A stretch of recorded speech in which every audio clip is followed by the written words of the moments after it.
भगवान तू कृपालु है, बड़ा ही तू दयालु. कृपा आणि दया.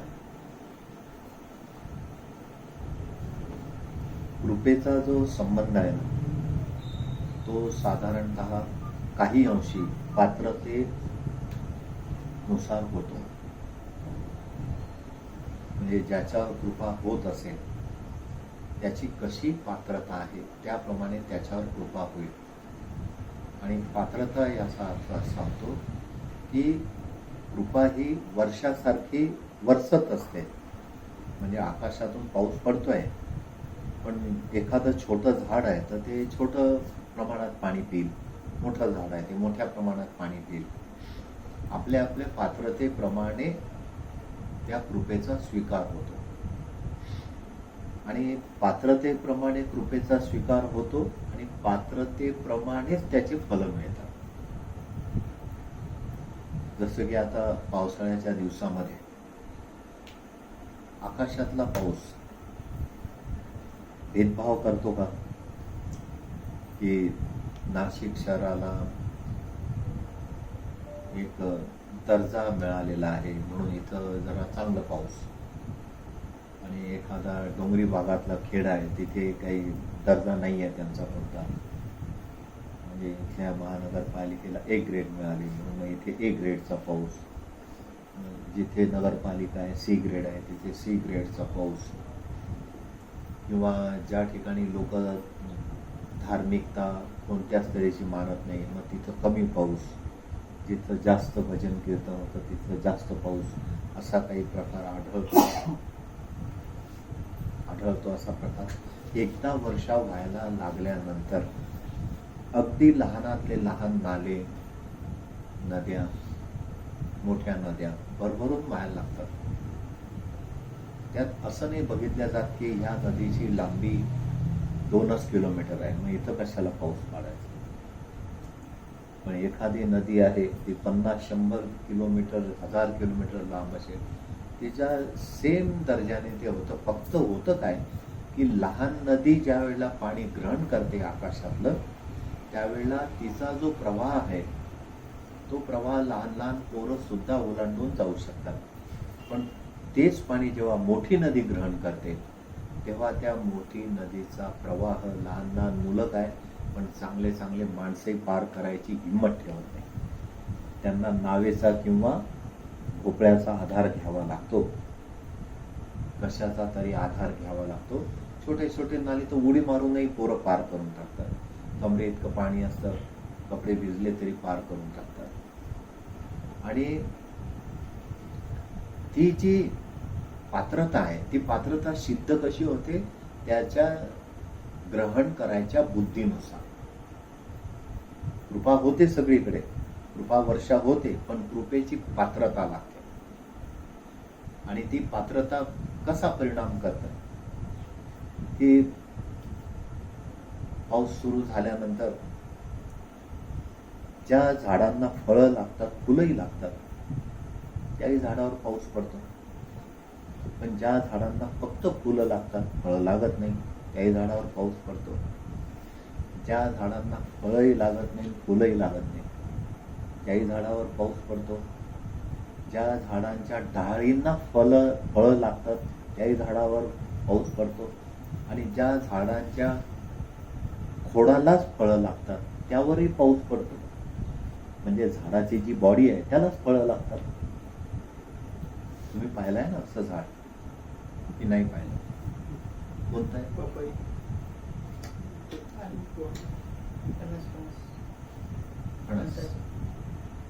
फणसाचं बॉडीलाच लागतं, त्याच्यावरही पाऊस पडतो.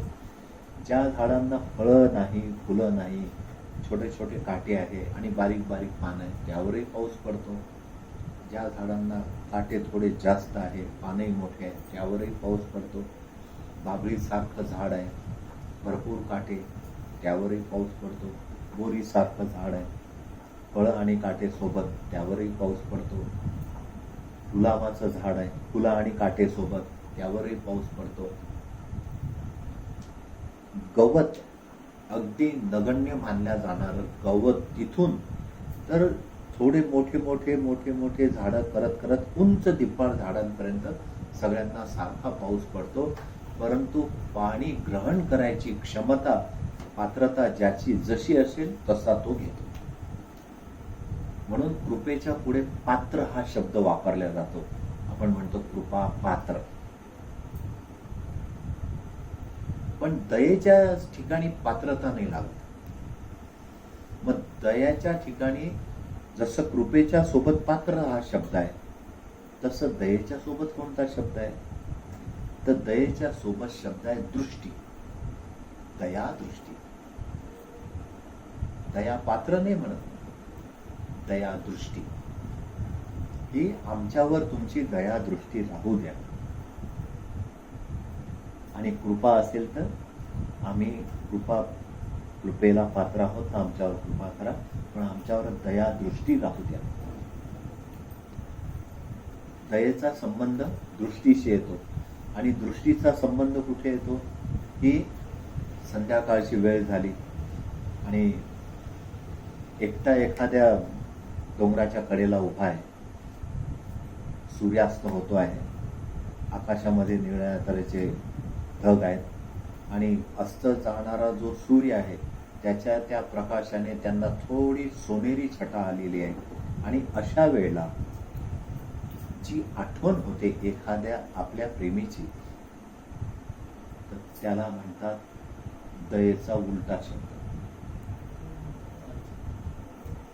याद. की बस एकटा होतो आणि वाऱ्याची झुळूक आली पाठीमागून, असं वाटलं की तूच आहेस की काय. याद. ही याद जी आहे, ही दया जी आहे, तिचं ठिकाण जे आहे ते हृदयामध्ये आहे. कृपा हा जो शब्द आहे त्याचंही ठिकाण हृदयामध्येच आहे. पण दया करताना ज्या व्यक्तीवर आपण दयेची दृष्टी टाकतो ना, त्या व्यक्तीचा पूर्व इतिहासावर आपली नजर असते.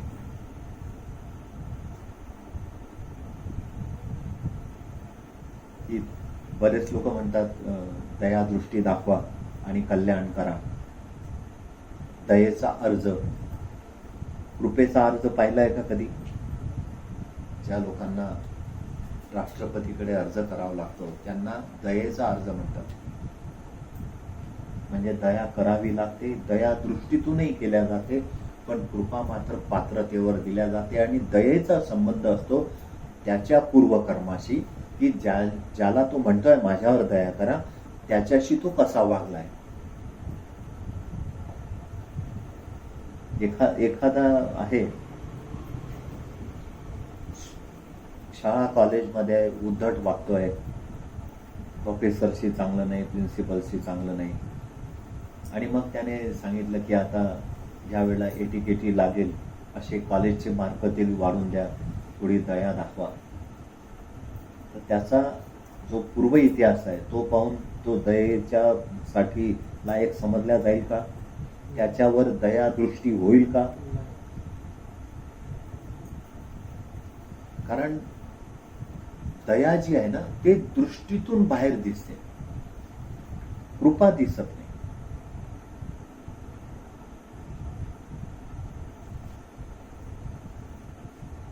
आपल्यावर जर एखाद्या समर्थ व्यक्तीचा वरद हस्त असला, आपल्यावर एखाद्या समर्थ व्यक्तीची कृपा असली, तर केवळ त्याच्या कृपेनेच बरेचसे कामं आपले होऊन जातात.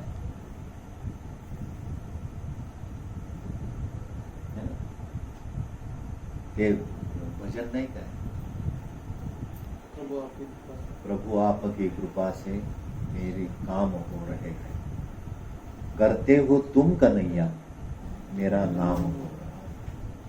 याला म्हणतात कृपा.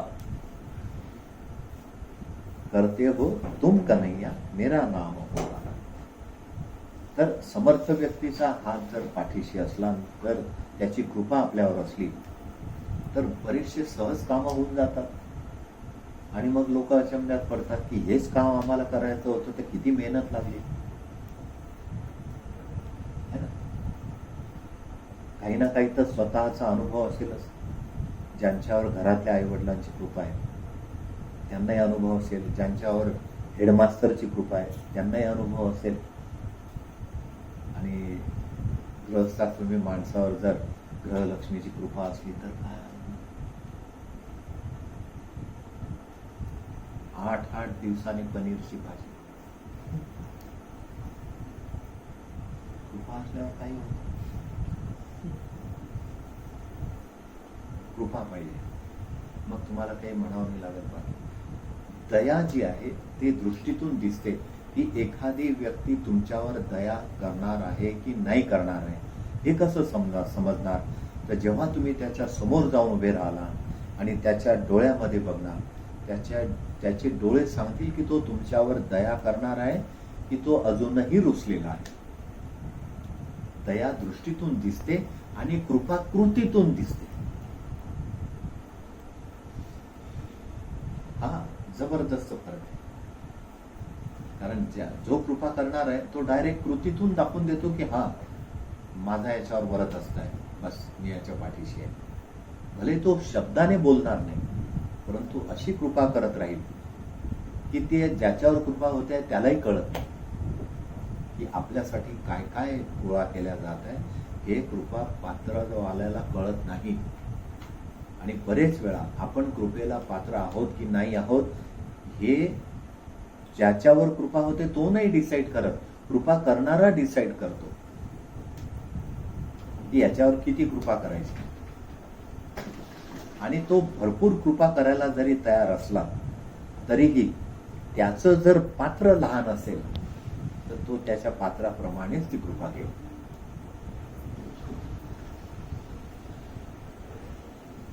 लहान लहान मुलं असतात, आई वडिलांसोबत मॉलमध्ये फिरता फिरता त्यांना असे स्टेशनरीची दुकानं, चॉकलेटच्या बरण्या दिसतात.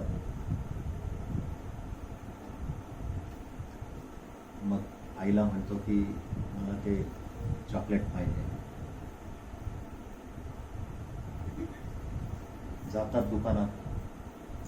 दुकानदार जर ओळखीचा असला तर तो काय सांगतो, हे बाळ तुझ्या हाताने घे. पण जाणारा जो मुलगा होता ना तो इतका हुशार होता की त्याने त्या बरणीत हातच घातला नाही. नाही, बरणी नाही उचलली, बरणीत हातच घातला.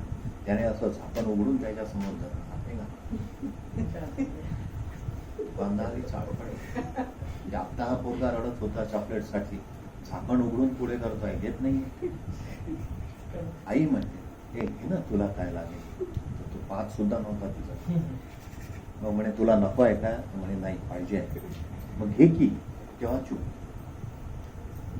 दुकानदारी पझल मध्ये पडला. आईलाही विशेष वाटलं की आपण घे म्हणावं तर घेत नाही, आणि झाकण उघडून त्याने बरणी दाखवली तोही करत नाही. पाहिजे काय याला? मग आई हात ओढायला लागली की चल मग तुला काही नको आहे. तो म्हणे नाही नाही, मला चॉकलेट पाहिजे.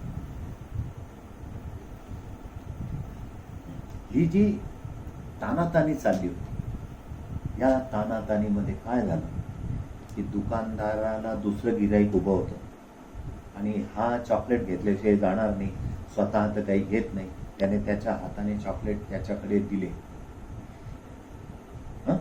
मग त्याने ते दोन्ही हातात घेतले आणि निघाले.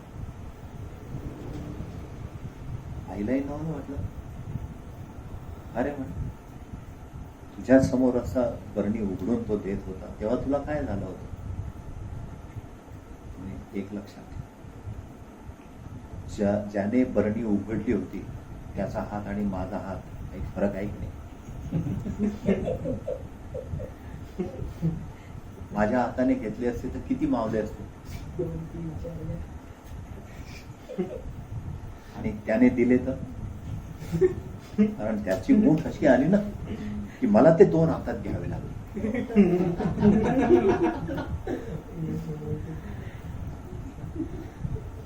करते हो तुम कन्हैया, मेरा नाम हो रहा. आणि सगळं काही तुझ्या भरोशावर चाललेलं आहे.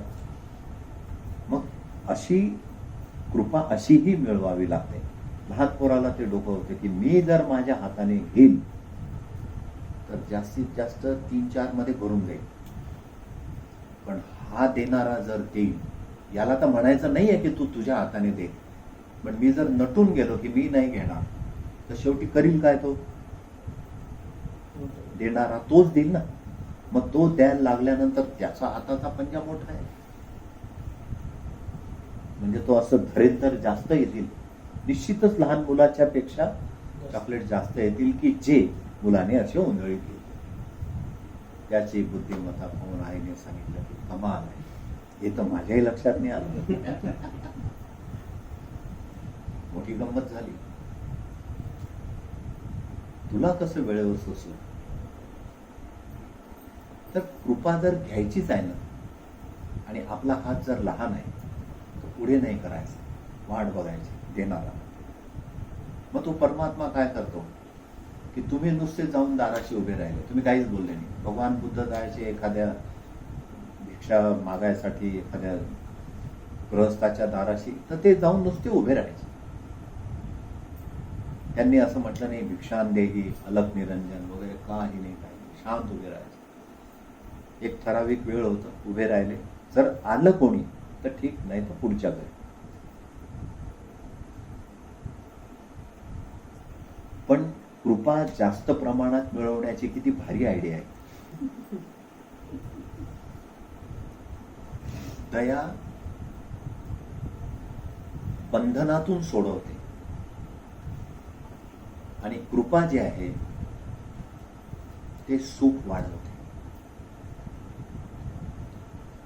आपण म्हणतो ना परमेश्वराच्या कृपेने काही कमी नाही, नोकरी व्यवस्थित चालू आहे, पगार व्यवस्थित चालू आहे, म्हणजे काय झालं?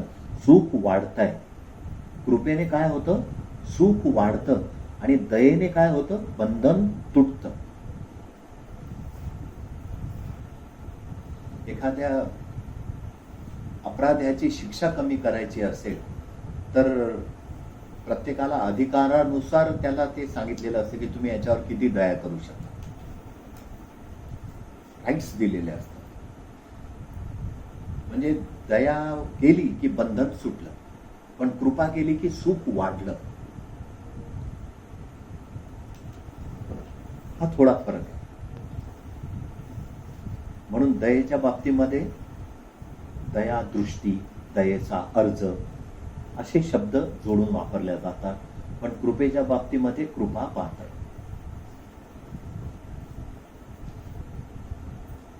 आणि मग कोणत्याही देशात जाऊन फिरले तरी त्याची कृपा अशी असते की त्याला मानणारे जे लोक आहेत ते लोक तिथे मदत करायला लागतात.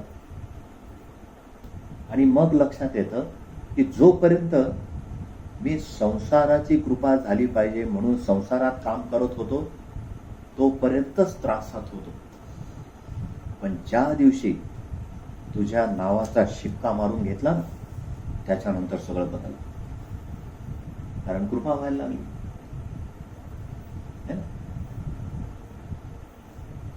एखादी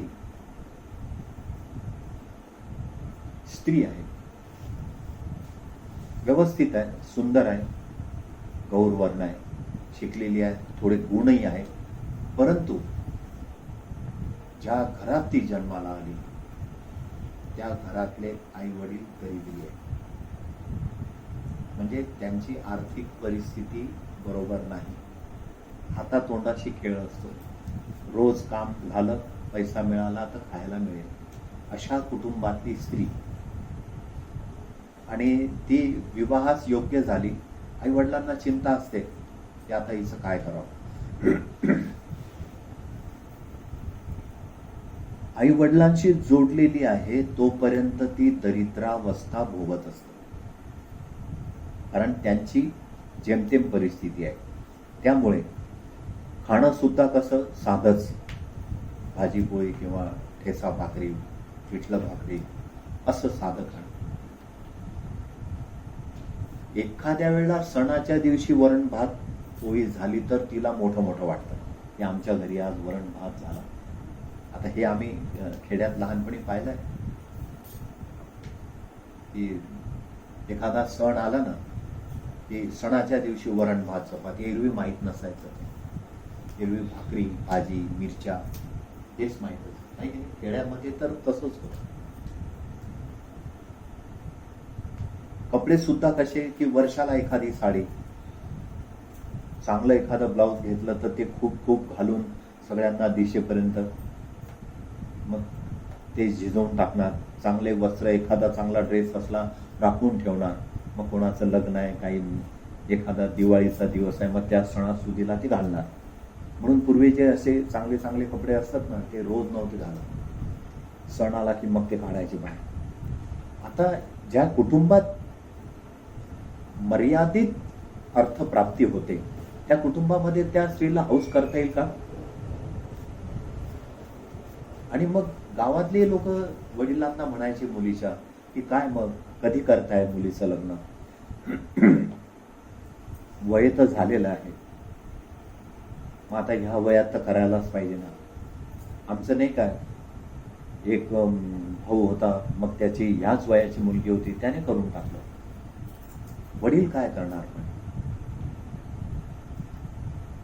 चिंताच फक्त, कारण धन नाहीये. आणि धनाविना विवाह करणं हे आजच्या 2020 मध्ये तरी शक्य आहे का? 20% शक्य असेल, पण 80% किंवा 60%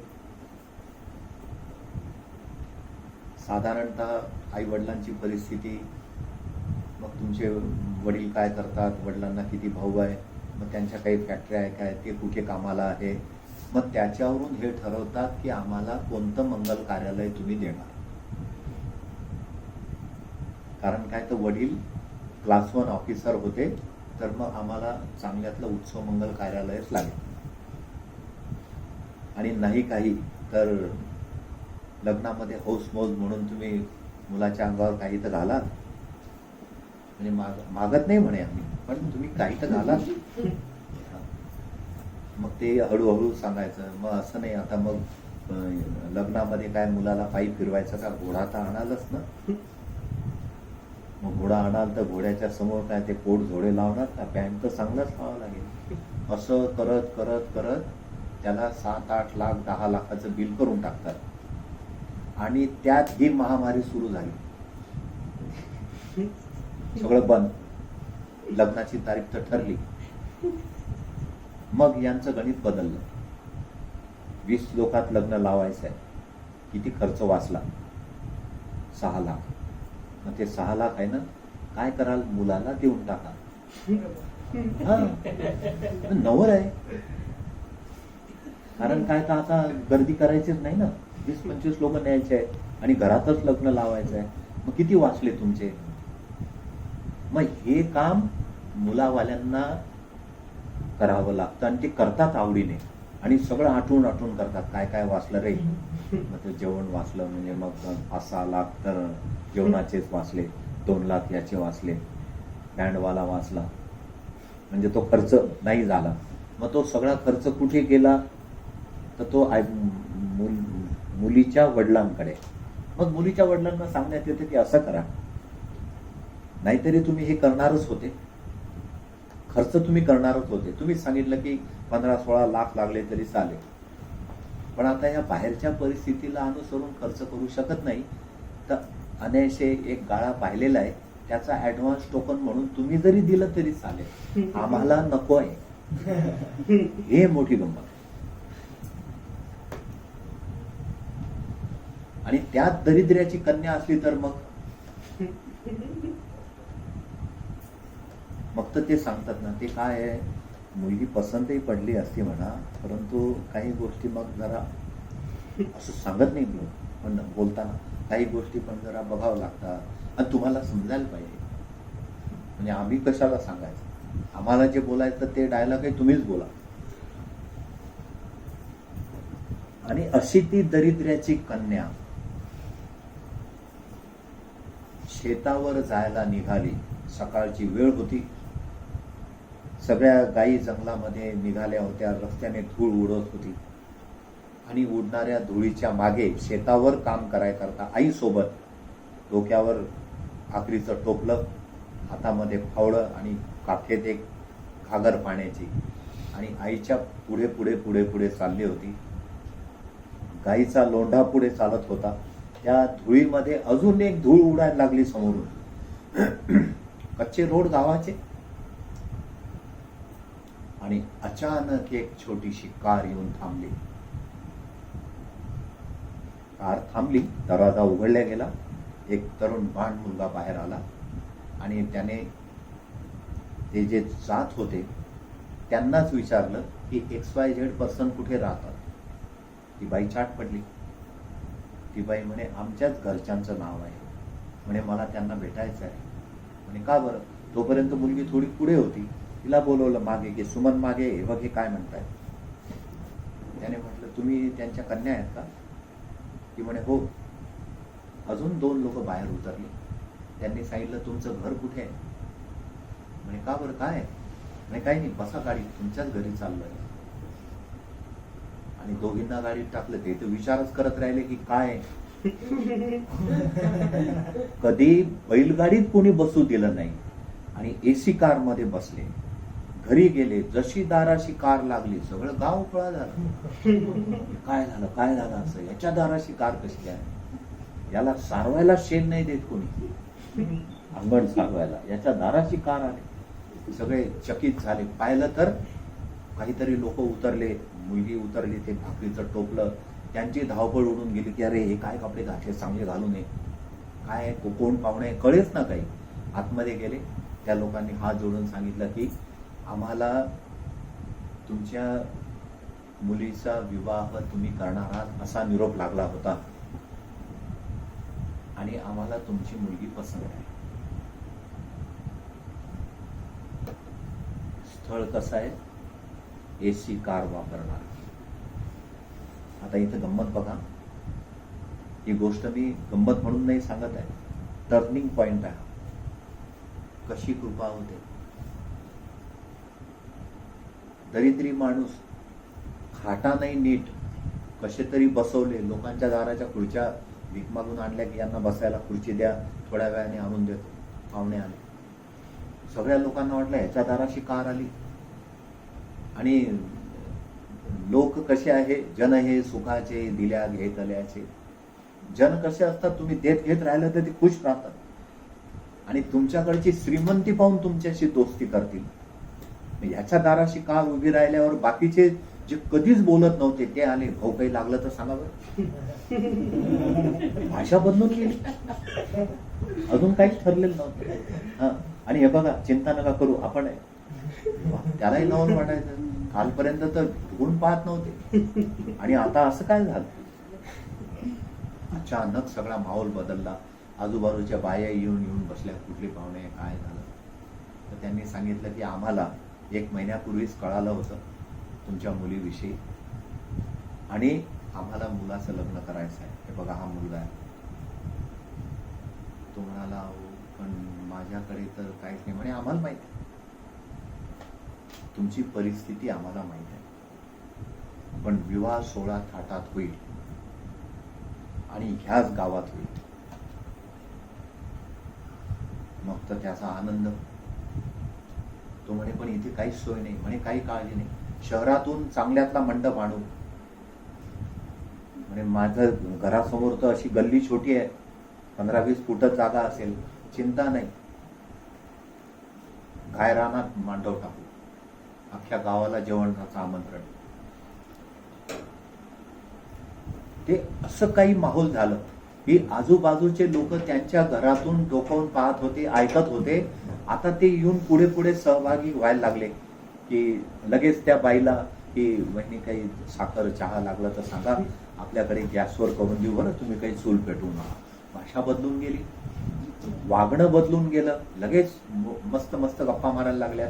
अरे बापरे, या बाईचा जर हा एवढा श्रीमंत जावई आहे तर आता आपल्याला याच्या समोर झुकणं झालं. आणि बापाला तर काही बोलताच येत नव्हतं. तो म्हणजे मी गावातले 2-4 प्रतिष्ठित लोक आणतो, मला तर काही सुचत नाही, मला असं वाटतं की हे स्वप्न आहे की सत्य आहे. ते म्हणे अहो आम्ही खरंच आलो आहे आणि आम्हाला घडी घडी यायचं नाही म्हणून आम्ही आजच ठरवून टाकतो. सुपारी फोडा, लग्नाची तारीख आजच ठरवा आणि सगळं काही आम्ही तिकडनं आणू, तुम्ही काही चिंता नाही करायची. काय झालं असेल विचार करा. त्या रोलमध्ये जाऊन बघा काय झालं असेल. सुचतच नव्हतं. अशी कृपा झाली की त्याच्यावर काय बोलावं, की त्या घटनेत जगावं हेच त्याला कळत नव्हतं. आणि मुलगी जी आहे ना, मुलगी तर 1 फूट जमिनीवर चालायला लागली. ज्याच्याशी लग्न होणार आहे त्याच्या घरी AC कार 10 सीटर जमिनीच्या फूटबरोबर. म्हणजे तिच्या दृष्टीने तिच्या मैत्रिणी म्हणजे ती झाड की पत्ती होती क्षणात.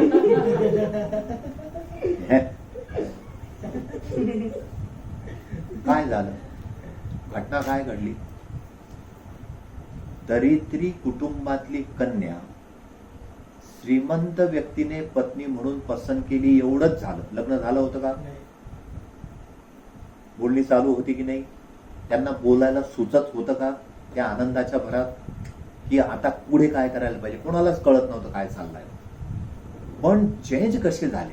लगेच मुलीची आईच्या भोवती लोक पाया गोळा, मदत करायला तयार, आणि लगेच लग्न ठरलं तर आम्हाला बोलवा, आम्ही येऊ, कोणती तारीख आहे सांगा. लोकच इंटरेस्ट घ्यायला लागले.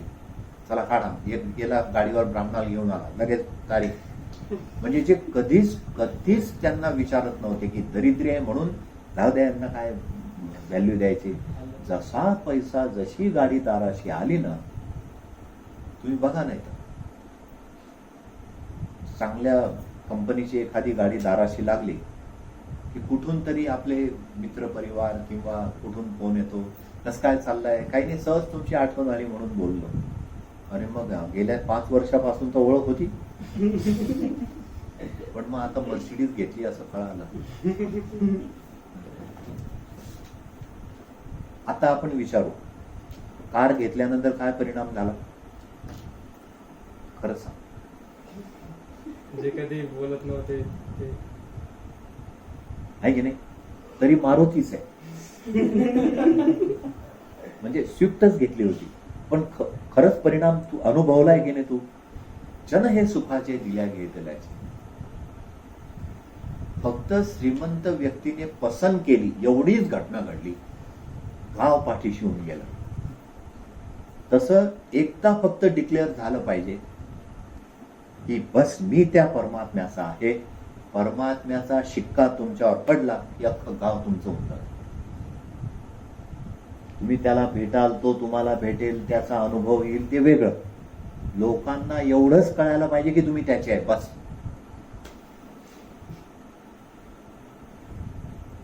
आणि काली मातेची भक्ती किंवा आपली मारुतीची भक्ती किंवा देवीची भक्ती किंवा कृष्णाची भक्ती, अशी भक्ती करणार जर लोकांना समजलं ना, तर ते त्या देवतेप्रमाणे तुमच्याशी बिहेवियर करतात.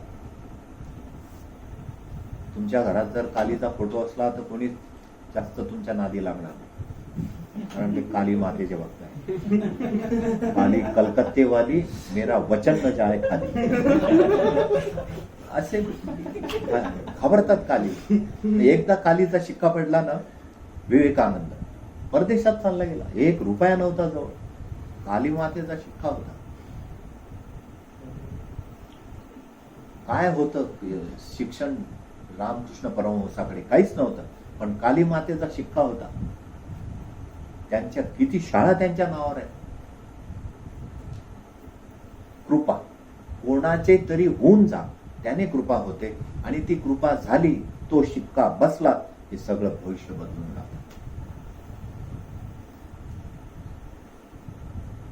आणि दयेची दृष्टी, प्रल्हादाला वाटेल तितका संपवायचा प्रयत्न केला हिरण्यकश्यपूने. हिरण्यकश्यपू म्हणजे जो सोन्याचा लालची, हिरण्याक्ष म्हणजे ज्याचा सोन्यावर डोळा आहे. हिरण्याक्ष म्हणजे ज्याचा सोन्यावर डोळा आहे, ते प्रत्येक ठिकाणी पैसे पाहतात. मग इथे जास्त खर्च होतो का, मग ते नका करू. सोय गैरसोय वगैरे काही नाही, पैसा नाही गेला पाहिजे, गैरसोय झाली चालेल. हिरण्याक्ष हिरण्यकश्यपू खर्चच करत नाही. आणि हिरण्यकश्यपू म्हणजे कसं, माझ्या नावाचा उदो उदो झाला पाहिजे, तुमच्या कोणाचाच नाही. इतका प्रयत्न केला प्रल्हादाला मारायचा, परंतु ज्या ज्या वेळेला मारायचा प्रयत्न केला त्यावेळेला त्याच्यावर विष्णूची दयादृष्टी असल्यामुळे वेगवेगळ्या ठिकाणी नेलं तरीही काहीही झालं नाही. पुराणामध्ये कथा आहेत त्या, की तप्त कढईमध्ये टाकून पाहिलं, कड्यावरून ढकलून पाहिलं, अनेक तऱ्हेचे प्रसंग करून पाहिले, काही नाही झालं. कारण दयादृष्टी होती. दयादृष्टी म्हणजे कशी असते, एक सुरक्षा कवच. आणि इथं कृपा पात्र कसं होतं, की दरिद्री व्यक्तीच्या घरातली कन्या श्रीमंताने पसंत केली, झाली कृपा, तेवढ्यातच जग बदलून गेलं. म्हणून संसाराच्या कडे तोंड करून संसाराचे होत राहिले तर संसाराची आपल्यावर कृपा होईलच असं नाहीये. परंतु संसारात असताना जर तुम्ही एखाद्या परमात्म्याकडे गेले, जोही कोणी तुम्हाला आवडत असेल, त्याचा शिक्का जर तुमच्यावर बसला, की कोण लोक येतात ते सांगतात नाही त्यांचे आहे म्हणतात, जाऊ कोणाचे माणसं, एक शिक्का बसला, नाशिकहून राम मंदिरातून आले, सगळे शांत, शिक्का बसलाय ना. आणि तो शिक्का बसला म्हणजे छाप तिलक, तो तिलक उभा तिलक लावला की लगेच लक्षात येते की हा यांचा आहे, नको. आडवा गंध लावला की शंकराचा आहे, नको. आणि कोणताच गंध नसला तर मग सगळेच जण वार करू शकतील, कारण सगळ्यांना माहित आहे कोणाचाच नाहीये. होऊ शकतं असं, असं होईल असं नाही आहे, पण असं होऊ शकतं. या कोणाचाच नाही ना, मग त्याला कोणी दगड मार.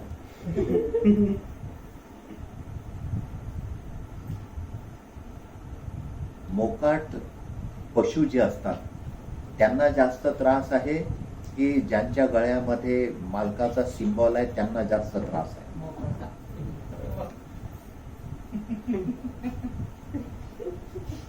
कृपा ज्याची होते त्याचा काही तर सिंबॉल जेव्हा गळ्यात असेल तेव्हा त्याला हिंमत आहे का दगड मारायची?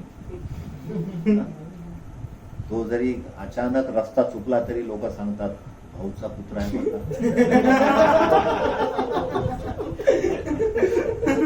आणि तू आताच मोबाईलवर फोन करून त्यांना सांग इकडे आलेला आहे, पण बिना पट्ट्याने येऊ दे बरं गल्ली, है ना. असं आहे ते. नुसतं डिक्लेअर झालं पाहिजे की तुमच्यावर याचा शिक्का आहे, संपून जात असेल, ही झाली कृपा. आता ती कृपा तुम्ही कशी घेता हे तुमच्यावर डिपेंड आहे. आणि मग ती मुलगी जेव्हा लग्न करून येते ना घरी, तर तिच्या घराच्या समोर रस्ता लहान आहे, मग ती नवऱ्याच्या कारमध्ये येते आणि विनाकारण मैत्रिणीला भेटायला येते. कारण हेच लोक होते जे नावं ठेवत होते, काय आहे तुमच्याकडे, असेच मराल, पण तुम्हाला माहिती आहे का 1000ची नोट कशी असते, असं बोलणारे लोक. मग तो ड्रायव्हर येतो ना, तो सांगतो की मॅडम हा जरा रस्ता लहान आहे आणि इथे गाडी टर्निंग नाही होणार. ती म्हणते गाडी घासल्या गेली तरी चालेल पण दाराशी नाही. त्याचं कारण आहे. आता काय भीती आहे, लग्न झालेलं आहे, मालकाची गाडी आहे, नाही टर्न झाली तरी चालेल पण घुसवतात नाही. त्या छोट्या मोठ्या रस्त्यावर ती गाडी मोठी टाकायला लावते आणि मग रुबाबात खाली उतरते. बाकीचे लोक पाहतात की नाही पाहतात याच्यावर तिचं लक्ष असतं की उतरताना कोण कोण बघतात. आणि मग मुद्दामून 4 वेळा चक्रा मारायच्या, मग हे राहिलं उघडा तार, ते राहिलं उघडा तार. म्हणजे लोकांना कळालं पाहिजे की जरा मोठी गाडी आहे 10 सीटर. असं आहे, एकदा का माणूस परमात्म्याचा झाला ना की तो मग असा अभिमानाने लोकांच्या समोर जातो. 10 वेळा कारचं दार उघडेल, 10 वेळा बंद करेल, थोडीशी मागे घ्या, थोडी पुढे घ्या, हे बाजूला हो, असं चालू राहतं. ही अशी होती, याला म्हणतात कृपा. आणि दया आहे प्रल्हाद. दया आहे सूरदास, डोळे नाही पण काय पद लिहिल्या गेले आहे. दया आहे की जहाजावर सगळं सामान लोड झालं आणि त्यावेळेला असे पडदे असायचे, हवेवर काही वेळा चालायचे ते. वास्को दी गामा जेव्हा यायचा त्यावेळेला है ना, तुम्ही पाहिलं असेल ते जुने जहाज. आणि त्या जहाजावर त्या किनाऱ्यावरची काही पक्षी बसले होते. अचानक जहाज सुरू झालं. पक्षी थोडेसे रमले होते. रमण्यामध्ये ते विसरले की किनारा सुटलाय. आणि जेव्हा त्यांनी आकाशात भरारी घेतली तर तेव्हा पंख उडून उडून थकल्यानंतर बसू कुठे, कारण सगळा समुद्र आहे, बसायला जागाच नाही, पाणीच पाणी. अशा वेळेला जी आर्त हाक निघते, हे परमेश्वरा आता दया कर, कारण आता माझे पंख थकून जाते. किनारा होता तोपर्यंत तर मी रमलो होतो. रमण्यामध्ये किनारा सुटून गेला, जहाजावर आहे म्हणून बरं वाटलं होतं. परंतु इथे तर असं आहे की यांचीच पंचायत आहे. म्हणजे यांच्याकडे किती दिवसाचं अन्न आहे, काही नाहीच दिसत इथं. तर अन्न शोधायकरता बाहेर निघालो तर आता तर ते जहाजही गेलं आणि कुठे आसराच नाहीये, कारण समुद्र आहे सगळीकडे. पंख थकून जातील तर थांबू कुठे. मग ती आर्त हाक दयेची की आता दया करा. दया करो प्रभू हे परमेश्वर, की आता तू दया कर. दया का कर, कारण आमचे पंख थकून जातील आता आणि आमच्या समोर कोणताही दुसरा सहारा नाहीये. आणि मग अशातच पंख थकून आता पाण्यात पडणार की त्याच वेळेला दुसरीकडून लांब अंतरावर एक जहाजाचं शेड दिसतं की दुसरं कुठलं तरी जहाज येत आहे. मग ते जीव काढून जी एवढी उंची गाठलेली असते ना, ते समुद्राच्या पाण्याच्या सतहपासून 5 फूट अंतरावर उडत उडत तो कसा तरी त्या जहाजाच्या टोकावर जाऊन थांबतो आणि श्वास सोडतो की जमलो. आणि दया झाली, परमात्म्याने माझ्यावर दया केली. ज्या जहाजावर बसून मी किनारा सोडला होता ते तर कुठे गेलं पता नाही, पण हे कोणत्या तरी किनाऱ्याकडे जाणारं जहाज सापडलं. आता चिंता नाहीये. आणि आता मग मी माझ्या परिवारामध्ये परत जाईल. पक्ष्यांचाही एक परिवार असतो, एक थवा असतो. आणि अशी दया झाली की नेमकं ते जहाज त्याच किनाऱ्याकडे गेलं. थोडंसं लांब उभं राहिलं, परंतु पक्ष्याला बरं वाटलं की ज्या वेळेला कोणताच सहारा नाही राहत आणि सगळीकडे अथांग पाणी असतं, पंख थकल्याची जाणीव होते, त्यावेळेला दयेची करुणा आपल्याला जाते की आता तू दया कर, कारण आता तुझ्याशिवाय कोणी नाहीये. आणि पंख थकले तर पाण्यातच जलसमाधी आहे. आणि अशा वेळेला कुठून तरी आशेचा किरण. जहाजावाल्यांनाही माहित नसतं की थकलेला पक्षी इकडे आहे म्हणून, परंतु नेमकं त्याच रूटने जहाजवाला येतो आणि याच्यासाठीच जशी काही ती योजना होती. आणि मग तो पक्षी ज्याला बोलता येत नाही तो मौनात त्याचं थँक्स म्हणतो. कदाचित रडताना पक्षी तर अजून बघितले नाही, पण त्या ठिकाणी माणूस असता तर डोळ्यातून पाणीच घेतलं असतं. आणि जसं घट्ट धरल्या जातं एखादा खूप वर्षानंतर भेटलेला मित्र, त्याला आलिंगनात कसं घट्ट धरल्या जातं ना, तसं डोळ्यातलं पाणी गालांना घट्ट धरून धरून वाहत. एवढी दया. आता काही क्षणात झाला असता मृत्यू, भरोसा नव्हता जीवनाचा की काही येईल मदत, पण आली. एवढी दया तुझी. ही दया निर्माण झाल्यानंतर म्हणजे जे बंधन आहे मरायचं, हे आता मृत्यू होणार, हे मृत्यू हे बंधन सारखं झालं होतं, पण त्या संकटातून पार निघालं. कृपा झाली, सुखाची रांग लागून झाली. सुखाची मी राशी.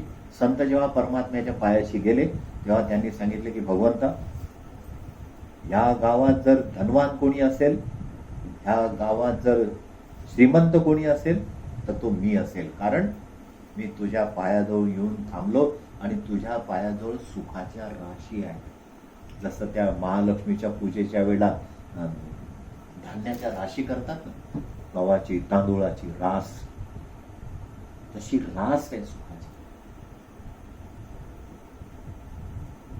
आणि मी कसाही जरी असलो तरी तुझ्या पायाशी आल्यामुळेच या सुखाच्या राशी मला मिळालेल्या आहेत.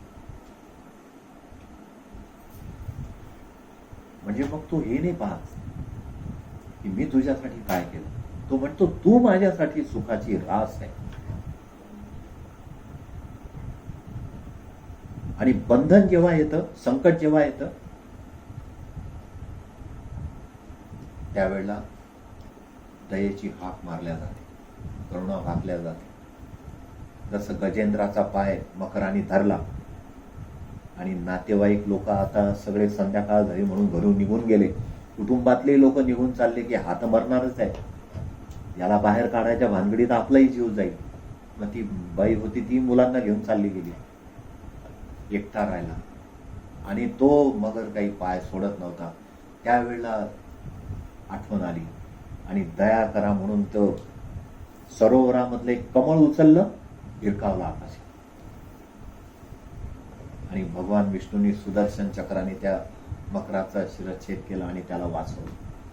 अशी दया जी आहे, दयेची आणाभाका जी आहे दयेसाठीच्या, त्या संकट काळामध्ये मागल्या जातात. त्यामुळे संकटातून पार होण्याकरता दया आहे आणि सुखाकडे जाण्यासाठी कृपा आहे. भगवान तू कृपालू है, बडा ही तू दयालू. आणि मग असं असताना रात्रंदिवस तुझं भजन म्हणायला आम्हाला काय लाभ आहे ना.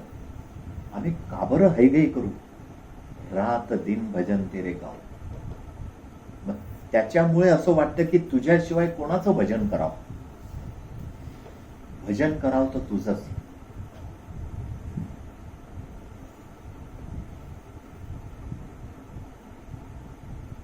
पुढचं जे कडवं आहे ते उद्याच्या दिवशी आज.